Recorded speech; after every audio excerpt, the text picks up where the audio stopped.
नमस्कार, मेरा नाम आलोक है। आप लाइव स्ट्रीज देख रहे हैं। बिहार बिग डिबेट में आपका बहुत स्वागत है। हमारे साथ 2 मेहमान जुड़े हैं, हम दोनों से ही बात करेंगे, दोनों की ही बात जानेंगे।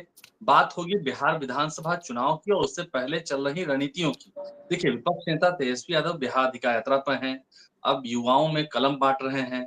मोकामा पहुँचे थे, बेगूसराय, फिर सहरसा, तमाम जगहों पर आगे उनका जो काफ़िला है वो वैशाली की ओर भी आएगा।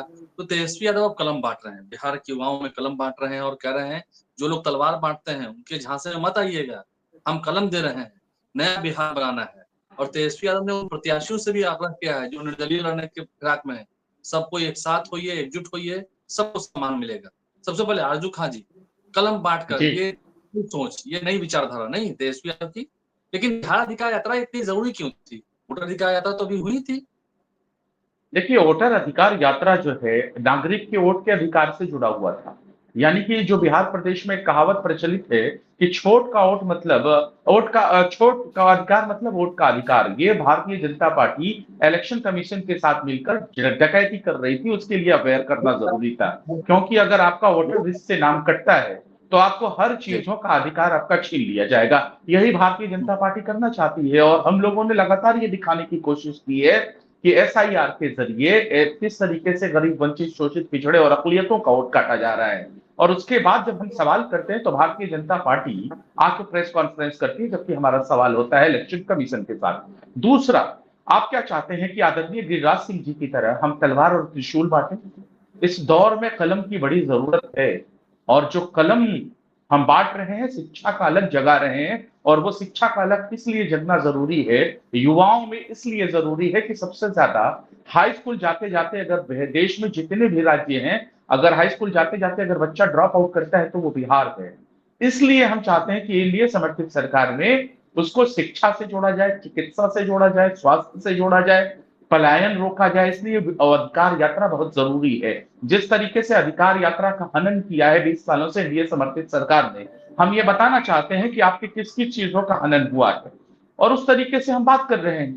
तो इसमें घबरा क्यों रही है भारतीय जनता पार्टी? हमको ये नहीं समझ में आ रहा है। उनको घबराने की तो जरूरत नहीं है। वो आते हैं, घुसपैठिए पे बात करते हैं, वो रोहिंग्या पे बात करते हैं, आप बांग्लादेशी पे बात करते हैं। हम कहते हैं कि शासन सत्ता 20 सालों से बिहार में आपकी है और 11 सालों से केंद्र में है। और एसआईआर के माध्यम से सुप्रीम कोर्ट में हम गए और सुप्रीम कोर्ट ने साफ कहा कि नागरिकता जांचने का अधिकार गृह मंत्रालय को हो। उसके बाद भी आप कहते हैं कि आप देश के गृह मंत्री हैं और आते हैं कहते हैं कि बिहार प्रदेश में घुसपैठिए आ चुके हैं।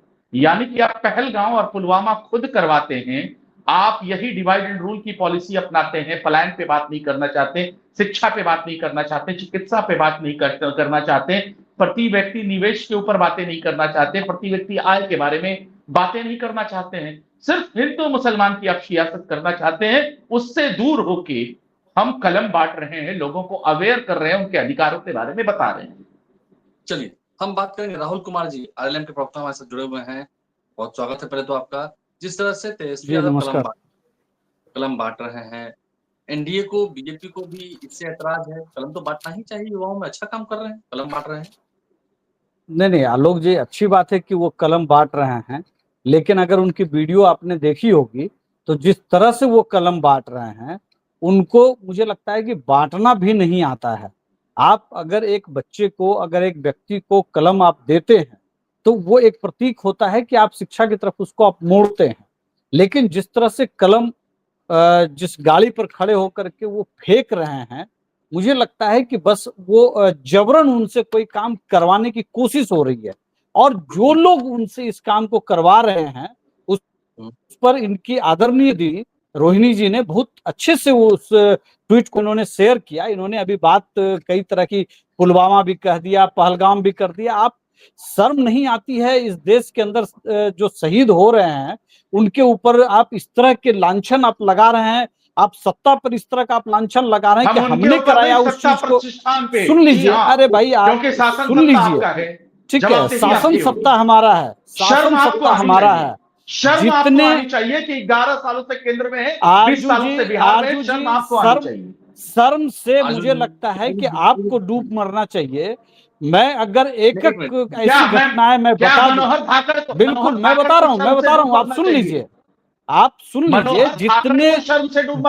जितनी घटनाएं आतंकवादी घटनाएं, वो जो आप जितनी आतंकवादी घटनाएं इस देश के अंदर शासन काल के अंदर हुआ है, शहीद की बहुत जो कार्टून बनाया था ना, उस पर शर्म से आपको डूब पड़ना अरे भाई, आप आरजू जी पूरी बात आप समझ लीजिए, जितनी घटना, चाहे वो मुंबई बम ब्लास्ट का घटना हो, चाहे वो दिल्ली के अंदर बम ब्लास्ट हुआ हो, चाहे आप एक दर्जन नहीं, मैं सैकड़ों, नहीं, मैं ये नहीं कह रहा हूं कि मैं ये नहीं कह रहा हूं, मैंने कभी ये नहीं कहा, मैंने ये कभी नहीं कहा कि आलोक जी पहले तो आपको शांत रहने बोलिए। अगर इस तरह की भाषा में बात करेंगे तो मैं उसी भाषा में, जब ये बोलेंगे तब मैं बोलूंगा। आप आइए ना, आपने शुरुआत, आप आइए, क्या होता है, आप आइए, क्या होता है, आप जिन शब्दों की बात आप कर रहे हैं, मैंने कभी नहीं कहा कि आतंकवादी घटनाओं की जिम्मेवारी कांग्रेस की थी, लेकिन आपके अंदर इतनी भी नैतिकता नहीं है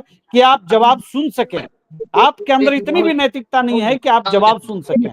आप जवाब सुनिए, जिस तरह से रोहिणी गांधी जी ने कल, रोहिणी, राहुल जी सुनिए, एक मिनट सुनिए, ऐसा है, देश के लिए जो शहीद हुए हैं उनके लिए दुख है, दिल में दर्द भी है, हम अपने वीर जवानों को नमन भी करते हैं, प्रणाम भी करते हैं, उनके हौसले को सलाम भी करते हैं। हम कलम पर आए थे, कृपया कर कलम पर ही रहे।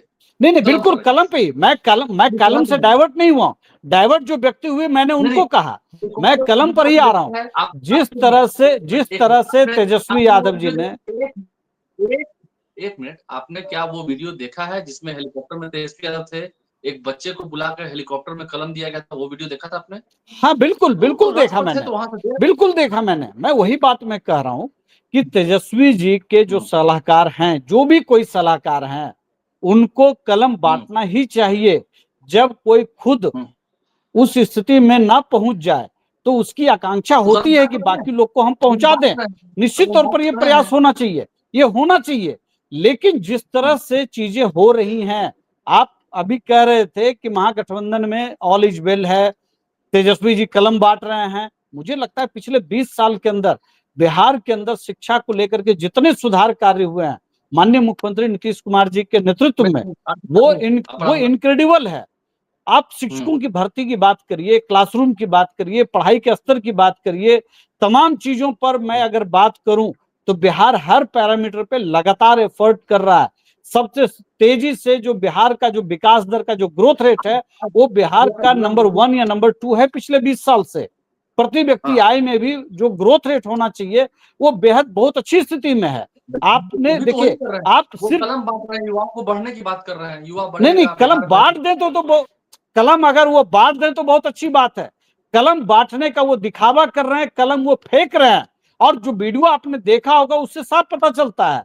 और जिन सलाहकार के कहने पर यह कलम फेंका जा रहा है, उस पर रोहिणी जी ने कितनी तंज टिप्पणी की है। जो ट्रक के आगे जो बैठते हैं सलाहकार पर, आप उस परिवार के अंदर जो सिर फुटअव्वल है, मुझे कोई बात कहने की जरूरत नहीं, वो परिवार खुद ब खुद बता रहा है उन तमाम ट्वीट्स के जरिए कि तेजस्वी यादव जो कुछ भी कर रहे हैं उससे परिवार ही संतुष्ट नहीं है। हम जवाब लेते हैं, अब जवाब लेते हैं। आरजू खान जी एक मिनट पहले सुन लीजिएगा, सवाल सुन लीजिएगा, जवाब तो आप देंगे ही।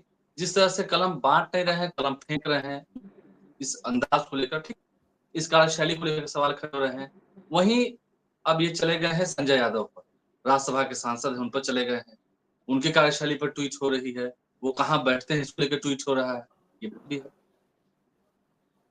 देखिए, सबसे बड़ी बात है कि आप बिहार के 14 करोड़ आवाम के मुद्दे पे क्यों नहीं बात करते हैं? आप शासन में हैं, आप सत्ता में हैं। नहीं, आप शासन में हैं, सत्ता पे हैं। अगर आदरणीय लालू प्रसाद यादव जी चरवाहा विद्यालय खुलते हैं तो आप कहते हैं ललुआ का चरवाहा विद्यालय। ये जहनियत, ये मानसिकता कहां से आती है? ये चरवाहा विद्यालय मालूम तुम्हें क्या है? बहुजनों का कॉन्सेप्ट था, जो गरीब, वंचित, जो शोषित समुदाय से जो आता है, जो कि पढ़ने की कोई उम्र नहीं होती है, वो कहीं से भी पढ़ाई कर सकता था। तो इन्होंने कहा ललुआ का चरवाहा विद्यालय, और बार बार हर डिबेट में चरवाहा विद्यालय की बात करते हैं।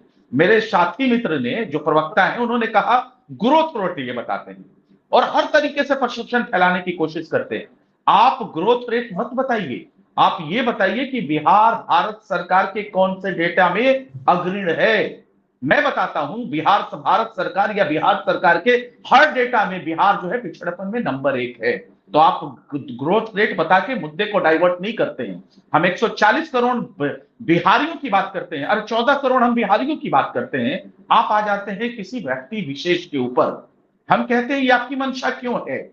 और जहां तक रही आदरणीय उपेंद्र कुशवाहा की बात, मैं तो उनकी बातों से पूरी तरह से एक्सेप्ट करता हूं उनकी बातों को, कि उन्होंने कहा, और उनके बातों को कौन अनसुना कर रहा है।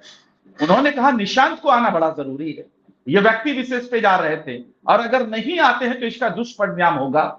और ये कहने की एक बार नहीं, 2-2, 3-3 बार क्या जरूरत पड़ गई आदरणीय उपेंद्र कुशवाहा को, जरा सा इस पे भी बता दीजिए। हमारे आप गठबंधन पे आते हैं, वो गठबंधन जो पूरी तरह से देश में एक लामबंद दिखता है, एक साथ यूनाइट खड़ा दिखता है। SIR के मुद्दे पे आपने देखा, छोट का अधिकार वोट के अधिकार पे आपने देखा, हमारा जो है कमेटी बन चुका है, उस कमेटी के चीफ कौन है, हमारे leader of opposition Tejashwi Prasad Yadav हैं। और यहां पे एनडीए समर्थित सरकार हमको हर तरीके से दूसरे जालों में घेरना चाहती है। कह रहे थे कि शिक्षा का गुणवत्ता बढ़ा है। बिहार ऐसा एक वाहिद राज्य है, आपने इतिहास बनाया है कि सेशन का रिजल्ट आप लेट देते हैं, किसी को 4 साल, किसी को 5 साल, किसी को 7 साल, किसी को 8 साल, और किसी को तो रिजल्ट ही नहीं मिलते हैं। तो ये कीर्तिमान आपने बनाया है। मैं कहता हूं, एक सवाल बार बार मैं कहता हूं, हाई स्कूल में सबसे ज्यादा ये भारत सरकार का आंकड़ा है, बच्चा हाई स्कूल जाते जाते बिहार प्रदेश में ड्रॉप करता है, जो कि किसी भी राज्य में नहीं है। और आप कहते हैं कि आप कीर्तिमान रच रहे हैं। हम कहते हैं कि 12 से 13 लाख बच्चे जब इंटरमीडिएट में एग्जाम देने के लिए बैठते हैं, सिर्फ 6 लाख सीटें हैं। बिहार सरकार के पास 6 से 7 लाख बच्चा पलायन करता है अपनी पढ़ाई के लिए, और आप कहते हैं कि आपने गुणवत्ता बेच दिया। अरे आपने पटना यूनिवर्सिटी को आज तक केंद्र के राज्य का दर्जा नहीं दिया, केंद्रीय यूनिवर्सिटी का दर्जा नहीं दिया, और आप कहते हैं कि आपने शिक्षा कर दिया। यानी आप झूठ बोल रहे हैं, या भारतीय जनता पार्टी के नेता या आपके नेता झूठ बोल रहे हैं, या भारत सरकार का डेटा, या आपके व्यूअर्स तय कर लेंगे, क्योंकि मैं डेटा के हिसाब से बात करता हूं। और बात बिहार के 14 करोड़ मुद्दों पे होनी चाहिए, और ये मुद्दे से भाग क्यों रहे, इस पे आप सवाल। आलोक जी मैं बहुत छोटी बात कहना चाहता हूं। इन्होंने कहा चरवाहा विद्यालय से शुरू किया। लालू जी की बात ना करें तो ज्यादा बेहतर होगा, क्योंकि लालू जी का जो बदनुमा जो सरकार रही है, उनकी 2 टेन्योर, लालू जी की और राबड़ी देवी जी की, मुझे लगता है कि अभी A to Z की ये बात करने लग गए हैं। लालू जी किस तरह से कुर्मी और कुशवाहा को कुकुर बोलते थे, और अभी 2 दिन पहले अशोक चौधरी जी ने क्या कहा कि ये गठबंधन दल के जो नेता हैं राहुल गांधी और सोनिया गांधी जी, उसका किस तरह से ये अपनी बैठकों में मिमिक्री करते थे।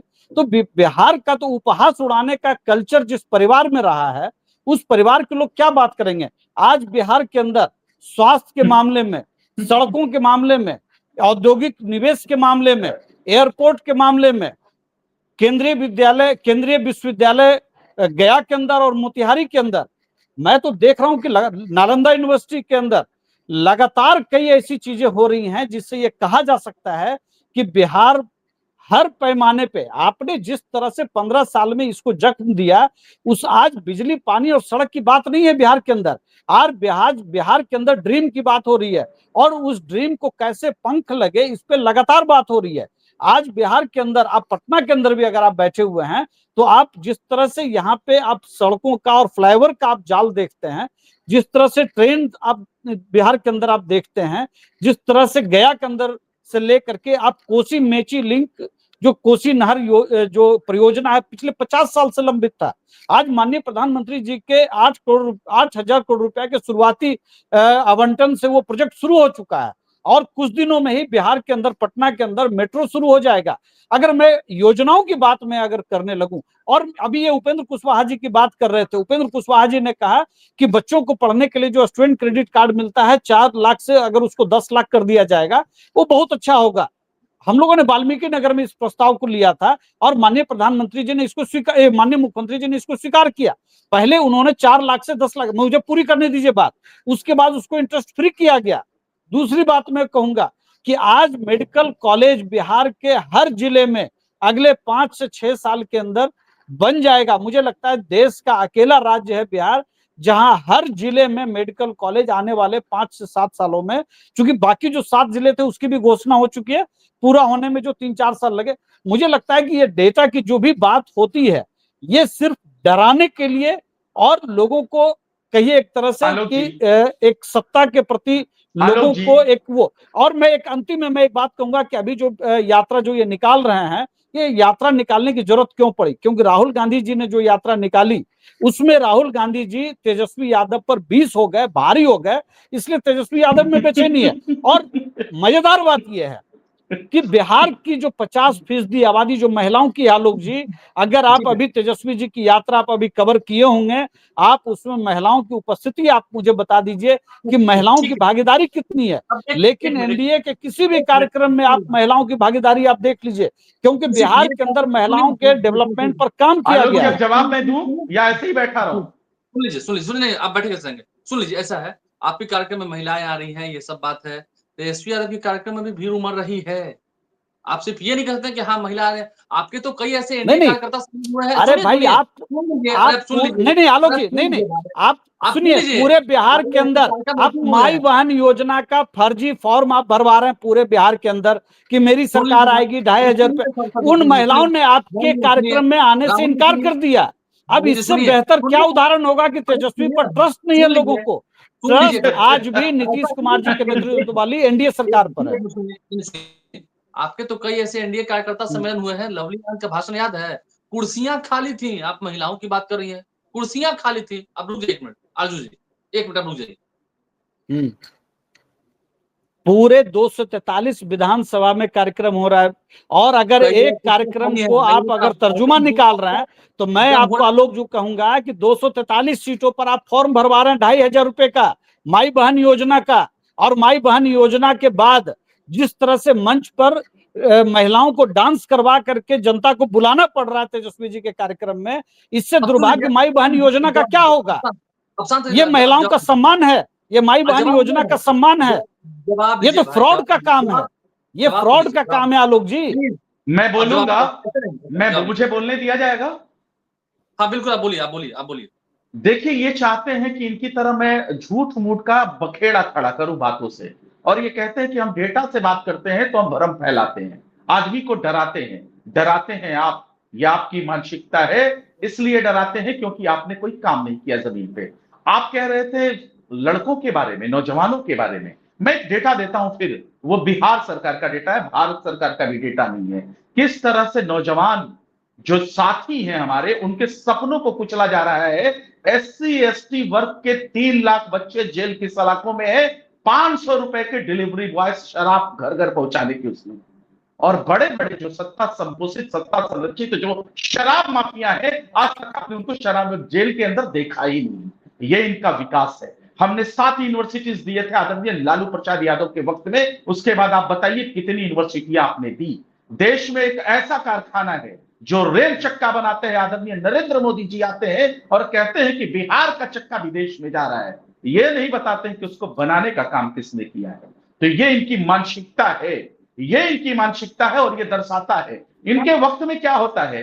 सृजन की भी मैं बात नहीं करूंगा, अभी CAG का रिपोर्ट आया है, जो भारत सरकार का, फिर से मैं डेटा बताता हूं, 71,000 करोड़ का घोटाला।